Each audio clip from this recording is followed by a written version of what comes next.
ابراہیم علیہ الصلوۃ والسلام آپ کو جب نمرود نے آگ میں ڈالنا تھا تو اس نے، کیونکہ آگ کے اوپر سے پرندہ بھی گزرتا تو جل جاتا، تو کون ہے جو اس کو اندر پھینکے؟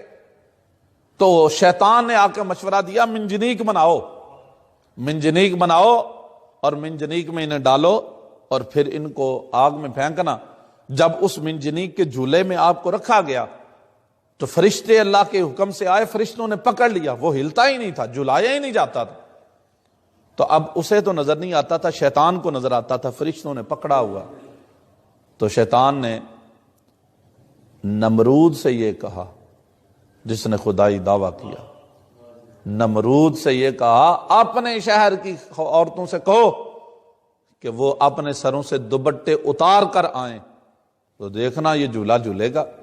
تو جب وہ عورتیں جو مسلمان نہیں ہیں، غیر مسلمہ ہیں، جو رب کو نہیں مانتی، نمرود کو خدا مانتی، الہ مانتی، جب وہ عورتیں اپنے سروں سے دوپٹے اتار کر نکلی، اللہ کے فرشتے حیا کی وجہ سے آسمانوں کی طرف چلے گئے، جھولے کو چھوڑ دیا، جھولا جھولنے لگ پڑا۔ تو کافر عورت اگر سر سے دوپٹہ اتارے تو رحمت کے فرشتے آسمانوں کی طرف چلے جائیں، تو جہاں مسلمان بیٹی جسے حیا کا درس دیا گیا، جیسے یہ کہا گیا قرآن پاک میں، اللہ کریم فرماتا ہے اپنے پاؤں بھی زور سے زمین پر نہ مارنا کہ تیرے وجود میں جب حرکت آئے گی تو تیرا وجود چھلکے گا، اور تیرا وجود جب چھلکے گا تو اللہ کو یہ پسند نہیں ہے۔ سیدہ کائنات کو آخری ایام، آخری وقت میں سب سے متفکر جس بات پر پایا، حضرت اسماء بنت امیس کہتی ہیں میں نے آپ کو کہا کہ آپ کیوں غم زدہ ہیں؟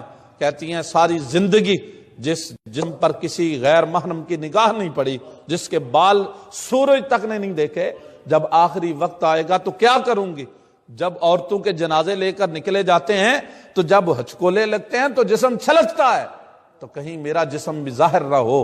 تو آپ نے کہا میں نے شام میں یہ دیکھا ہے، شام کی عورتوں کے جب جنازہ نکلتا ہے تو اس کے اوپر جو کھجور کی نرم شاخیں ہیں ان کا ایسے حالہ بنایا جاتا ہے، اس کے اوپر چادر ڈالی جاتی ہے۔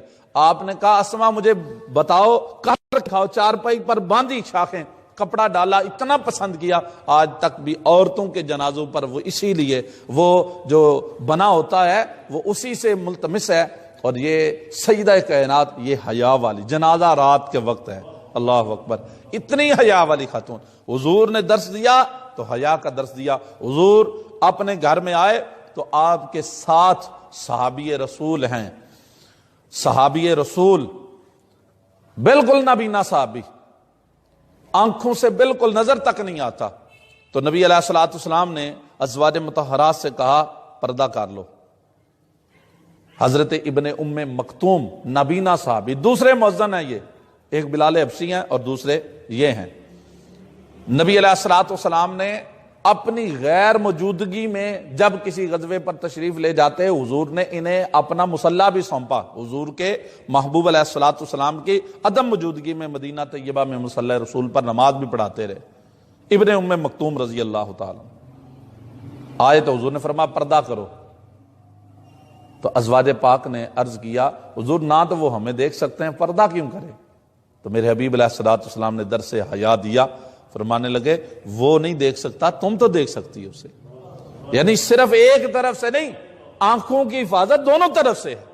ایک نہیں اگر دیکھ سکتا تم تو اسے دیکھ سکتی ہو۔ اور اللہ کریم نے قرآن کریم میں سورہ نور میں جب حکم بیان کیا آنکھوں کی حفاظت کا، تو اللہ کریم نے جیسے مردوں کو حکم دیا ویسے ہی عورتوں کو بھی حکم ارشاد فرمایا اے حبیب قل للمؤمنین یغضوا من ابصارہم، اے حبیب آپ مومن مردوں سے فرما دیں اپنی آنکھوں کو ذرا نیچے رکھا کر۔ وَقُلْ لِلْمُؤْمِنَاتِ يَغْضُضْنَ مِنْ أَبْصَارِهِنَّ، اگلی آیت میں فرمایا اور جو اے حبیب جو عورتیں ہیں نا، مومن عورتیں، ان سے بھی فرما دیں وہ بھی اپنی آنکھوں کو ذرا نیچے رکھا۔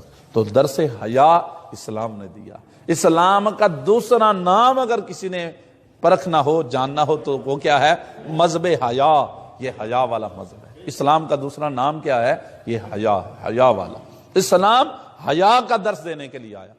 آج یقین مانیں ہم تو کسی بہو بیٹی بہن کو، کسی خاتون کو رستے میں چل رہی ہو، ہم تو نہیں نہ کہہ سکتے سائڈ پہ ہو جاؤ، اور ناگواری ہوتی ہے بڑی عورتوں کو، اگر ہارن دیتے رہے تھک جائیں آپ تو وہ پیچھے نہیں ہٹتی۔ میرے محبوب علیہ الصلوۃ والسلام مسجد نبوی میں عورتیں نماز پڑھتی ہیں، اور تب تک مردوں کو جانے کا حکم نہیں جب تک کہ وہ چلی نہ جائیں۔ اور حضور باہر نکلے تو دیکھا کہ عورتیں بھی چل رہی ہیں، مرد بھی چل رہے ہیں، اختلاط ہو رہا ہے۔ تو کریم آقا علیہ الصلوۃ والسلام نے فرمایا عورتوں بازار کے درمیان میں نہ چلا کرو، سائیڈوں پہ چلا کرو۔ یہ حضور نے ارشاد فرمایا۔ تو کیا یہ میرا اور آپ کا حق نہیں کہ ہم اپنی بہو بیٹیوں کو جب چل رہے ہوں تو بتائیں کہ درمیان میں چلنے سے حضور نے تمہیں منع فرمایا، سائیڈ سے چلو، کہ جو رستہ ہے وہ درمیانہ ہوتا ہے، درمیان سے ہوتا ہے، تو اس میں تاکہ تمہارے اوپر کسی کی نظر ہی نہ پڑے، تمہاری طرف کسی بندے کی نگاہ ہی نہ آئے، نہ تمہارے کوئی کپڑے ناپے، نہ تمہارے برقعے کو ناپے، نہ تمہارے انگ انگ پر کسی کی نظر پڑے، کسی کو پتا چلے۔ اور پھر برقع بھی وہ ہو جو اسلام نے برقع کہا، کہ وہ ایسا ہو کہ اس میں جسم کے اعضاء کی نمائش نہ ہو۔ جو آج کل کے برقعے ہیں، ایک تو بالکل پتلا باریک، دوسرا اتنا چست ہے کہ وہ جسم کے اعضاء ان کی بناوٹ تک نظر آتی ہے۔ تو اگر ایسا ہو تو وہ لباس بھی اسلام نے منع کیا ہے، وہ برقع بھی اسلام نے منع کیا۔ برقع ایسا کھلا ہو کہ جس میں یہ نہ پتا چلے کہ بوڑھی جا رہی ہے جوان جا رہی ہے، جس میں کوئی اس کے وجود کی جھلک تک نہ ہو، وہ ہے، اور یہ ہے حیا۔ تو یہ سبب جہاں ہمارے اوپر آفتوں کا ہے، اس کی یہ سبب ہے۔ بھائی ایک آفت تو نہیں نا، ہم صرف